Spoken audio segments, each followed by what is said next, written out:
E ainda falando sobre a extinção da PPI e a nova política de preços anunciados pela Petrobras, eu converso com o diretor técnico do Diese, Fausto Augusto Júnior. Boa noite, Fausto. Tudo bom com você? Boa noite, Ana. Boa noite a todos. Agora, Fausto, com a extinção da PPI, o brasileiro quer saber o que vem de mudança por aí. Bem, de alguma forma agora a gente vai estar mais de acordo com os nossos preços, com a nossa capacidade de produção, colocando a Petrobras novamente a serviço do povo brasileiro e não somente aí de quem, de certo modo, vive dos dividendos, né? Ou seja, principalmente os acionistas da Petrobras. Vamos lembrar que no último ano, né, a Petrobras distribuiu de dividendos mais de 200 bilhões de reais, ou seja, mais do que o orçamento da saúde, o orçamento da educação. Ou seja, isso mostra como, de certo modo, o PPI beneficiou só um. Durante o período da PPI, os combustíveis, a gasolina foi reajustada em mais de 100%, o óleo diesel em mais de 120%. Então, a gente vai vendo que agora, de alguma forma, a gente vai voltar a, de certo modo, ser dono novamente de uma empresa que não é dos seus acionistas, mas é, na verdade, de todos os brasileiros. Isso, de certo modo, é o fim da política de preços da Petrobras. Agora, o que significa de fato na vida das pessoas? A gente espera que os preços vão, de alguma forma, se elevando ou se reduzindo, muito mais de acordo com a nossa economia, do que, de certo modo, aí, é o que acontecia com relação à variação do dólar ou com a variação somente do preço internacional do barril de petróleo. Vale, lembrar também, né, Fausto, que desde a implementação da PPI, a gasolina subiu muito mais que a inflação, né? Se a gente for colocar ali os números desde 2016 até agora 2023, houve aí um aumento, acho que de 50,5%, que superou a inflação, né? Ah, mas superou muito, e não só superou a inflação, como ela foi um elemento fundamental, inclusive da alta inflacionária, porque vamos lembrar que principalmente o óleo diesel, ele impacta não somente ali para aqueles que usam, né, mas é porque o óleo diesel ele impacta o conjunto de preços da economia, porque o Brasil anda sob rodas, né?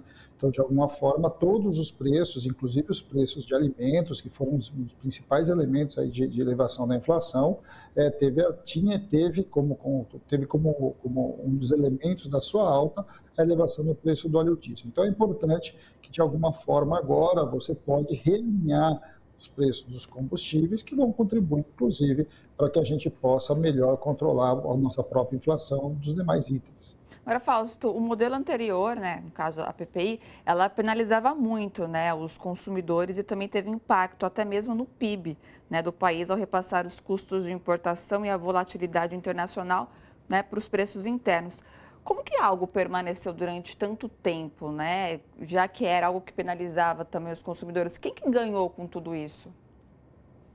Bem, de certo modo, quem ganhou foram principalmente os acionistas da Petrobras e também os importadores. Vamos lembrar que a Petrobras chegou ao absurdo nesse período de reduzir a sua produção de gasolina e óleo diesel para abrir mercado para os importadores de combustível aqui no Brasil. Então, quando a gente está falando de quem ganhou, né, a gente teve alguns grupos que ganharam muito, né? Vamos lembrar os acionistas da Petrobras, os diversos, vamos lembrar que boa parte dessas ações estão na mão do mercado financeiro, e os importadores de combustível. De alguma forma, são grupos bastante poderosos e isso ajuda a explicar o que aconteceu. Agora, vamos lembrar, né? O Brasil viveu nos últimos 6 anos um momento aí de exceção, né? Nós estamos falando aí logo do golpe sobre a presidente Dilma e depois a eleição do Bolsonaro. Então, é um momento aquele momento em que a democracia brasileira deu uma forte balançada.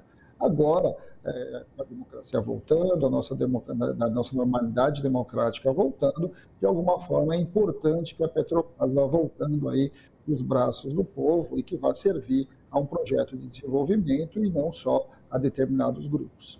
E, Fausto, a reação do mercado acabou sendo boa, né? Tendo em vista de que havia um temor de que as ações da Petrobras pudessem cair, não foi bem isso que aconteceu, né? Então, eu acho que para a gente isso é interessante, né, para a gente ver que até aqueles que, de certo modo, estavam muito beneficiados, a gente fala a Faria Lima, ela ficou satisfeita ali, porque, na verdade, não há também na proposta colocada nenhuma interferência política efetiva, não há nenhuma falta de objetividade, ou seja, há razoabilidade na política que está sendo apresentada. O que foi apresentado pelo presidente da Petrobras, e a gente vai ver os detalhes disso mais para frente, é que você, na verdade, vai manter, sim, a questão do preço internacional do petróleo, a questão do câmbio, a questão de todos os diferentes preços que compõem o mercado de combustível como referência para a definição do preço da Petrobras. O que você não tem mais são as amarras do PPI.